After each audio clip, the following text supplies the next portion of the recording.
Selamat datang di Kampung Batik Laweyan, salah satu kawasan batik tertua di Indonesia yang terletak di kota Surakarta, Jawa Tengah. Kampung ini menjadi saksi perkembangan industri batik yang telah ditawarkan dari generasi ke generasi. Salah satu usaha batik yang masih aktif berkembang di Kampung Batik Laweyan adalah Batik Gunawan. Tempat ini tidak hanya menjadi pusat penjualan batik, tetapi juga menjadi ruang pelestarian budaya melalui berbagai produk batik khas. Proses diawali dengan pembuatan motif pada kain putih. Setelah itu, pengrajin menggunakan canting untuk menorehkan maram mengikuti pola yang telah dibuat. Selanjutnya, kain melalui proses pewarnaan yang memberikan karakter pada setiap motif batik. Setelah proses pewarnaan selesai, kain dicuci dan dijemur hingga menghasilkan karya batik yang siap digunakan. Hasil karya para pengrajin kemudian dipasarkan kepada masyarakat.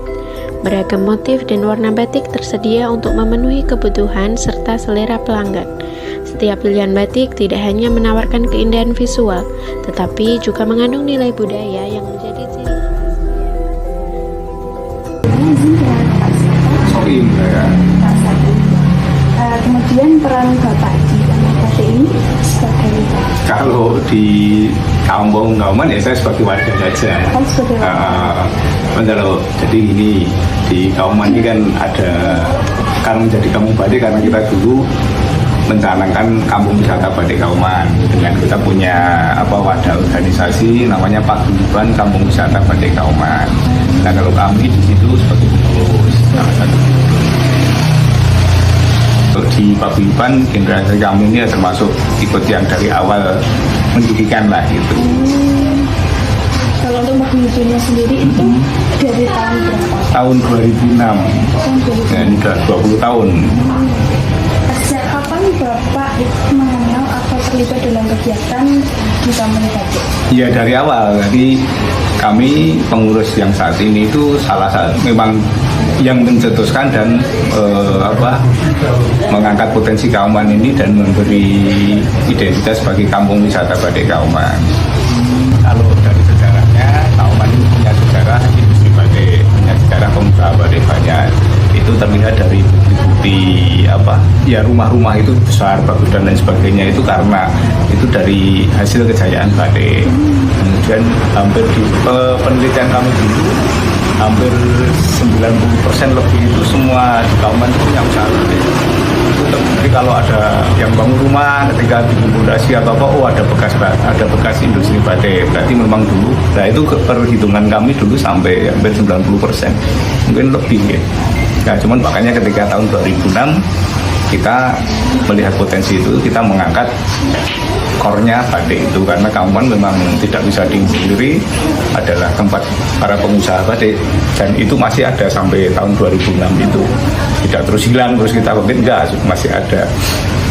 Nah tapi katanya kita melihat tahun 2006 itu realitanya Kauman tidak hanya industri atau usaha batik, ada homestay, ada kuliner, ada bermacam-macam usaha.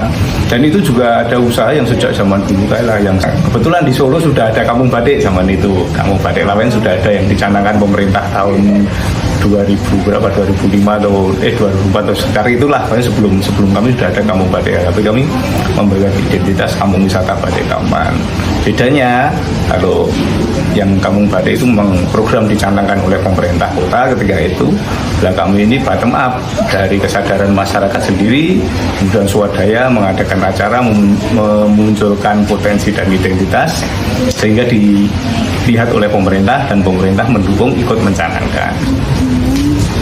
Dalam mendirikan sesuatu kan pasti ada tantangannya. Kemudian tantangan apa yang dihadapi ketika mendirikan ini? Oke, ya itu yang pertama ya kata wisata itu.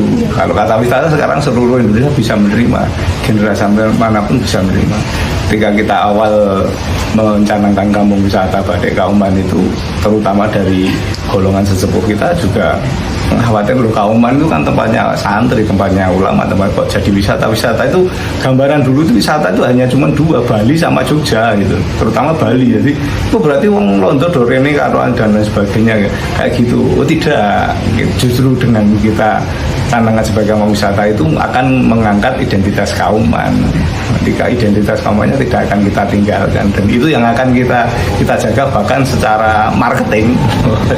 Secara kita sebagai pengelola bukan pengelola, istilahnya kita yang di kampung aktivis di kampung wisata Kauman ini, wisata Batik Kauman ini, itu yang akan kita tampilkan bahwa di sini. Makanya di sini kalau malam ya orang nyanyi nggak ada seperti itu. Terus nanti jenengan kalau lihat kan di beberapa tempat itu ada semacam anjuran untuk berpakaian sopan, terus yang kayak gitu ada nanti jenengan. Nah itu salah satu itu yang akan kita angkat gitu. Identitas kita tidak akan pernah kita tinggalkan, karena salah satu tujuan utama dari paguyuban sendiri adalah satu, untuk mensejahterakan warga Kauman dan tidak akan meninggalkan identitas Kauman sebagai kampung santri istilahnya gitu. Tapi kan tidak harus tulis kampung santri Kauman.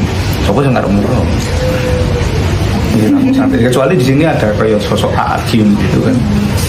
Ada tokohnya, orang datang untuk mencari ilmu di situ, taklim di situ, sekalian tinggal itu, jadi bisa memutar potensi atau menghasilkan manfaat bagi warga.